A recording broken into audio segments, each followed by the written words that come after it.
بسم اللہ الرحمن الرحیم۔ السلام علیکم ورحمۃ اللہ وبرکاتہ۔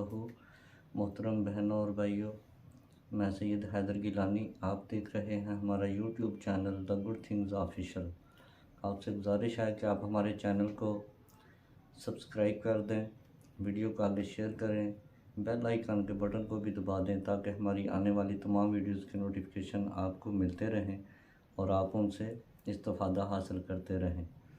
تو پیارے بھائیوں اور بہنوں، اس ویڈیو میں آپ کو کالی کھانسی کا قرآنی اور شافی علاج بتانے جا رہا ہوں۔ تو آپ سے گزارش ہے کہ آپ ویڈیو کو آخر تک ضرور دیکھیں تاکہ آپ صحیح طرح سے اسے سمجھ کر اپنے عمل میں لا سکیں اور بوقت ضرورت آپ کے کام آ سکے۔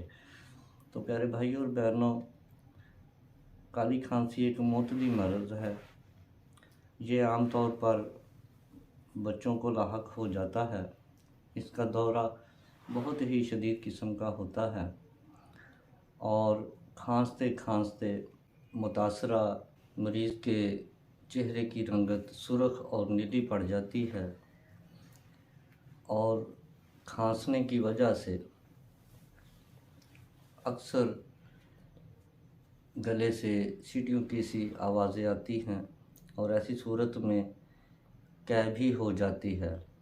کالی کھانسی کے اس قسم کے دورے بار بار پڑتے ہیں یا کچھ وقفے کے بعد اس کا دورہ پڑتا ہے اور مریض کھانستا رہتا ہے اور زیادہ کھانسنے کی وجہ سے پھیپھڑوں پر بھی دباؤ پڑتا ہے، جس کی وجہ سے پھیپھڑوں کے اندر ورم ہونے کا اندیشہ ہوتا ہے جو کہ بہت ہی خطرناک ہے۔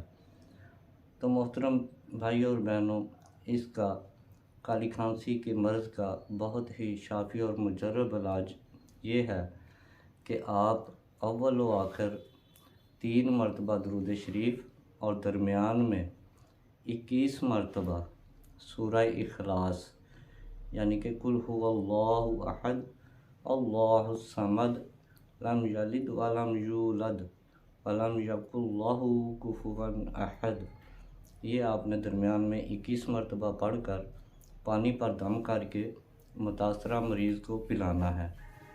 یہ عمل آپ نے 2 سے 3 دن کرنا ہے۔ انشاءاللہ تعالی اللہ کی رحمت اور اس کے فضل و کرم سے اس موذی مرض سے، کالی کھانسی کے مرض سے شفا نصیب ہوگی اور مرض جاتا رہے گا اور مکمل طور پر آرام آ جائے گا۔